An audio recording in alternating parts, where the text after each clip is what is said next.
अस्सलाम वालेकुम नाज़रीन। सिंध जी मौसम सां गॾु मां आहियां जो दोस्त मनसब अली डायरी।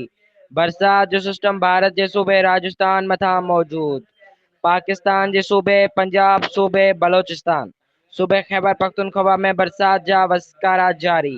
अॼु खां सूबे सिंध में बि बरसात जो इम्कान। मॉनसून सावण ऊन्हारे आख़िर जूं बरसातूं जो सिस्टम भारत जे सूबे राजस्थान मथां मौजूद आहे।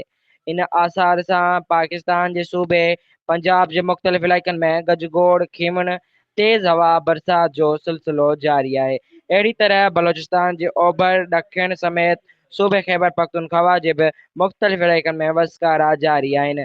सूबे सिंध में अॼु 5 जुलाई जी शाम ऐं राति जे दौरान सखर, लाड़काणे ऐं नवाबशाह डिवीज़न जे इलाइक़नि में किथे बरसात जा इम्कान आहिनि, जॾहिं त 7 जुलाई जे शाम जो हिकु सिस्टम बरसातुनि जो सिलसिलो सिंध में दाख़िल थियण जा इम्कान आहिनि। 7 जुलाई खां 10 जुलाई ताईं हैदराबाद, सखर, लाड़काणो, नवाबशाह, मीरपुर ख़ास, कराची डिवीज़न जे मुख़्तलिफ़ इलाइक़नि में बरसात जो इम्कान आहे।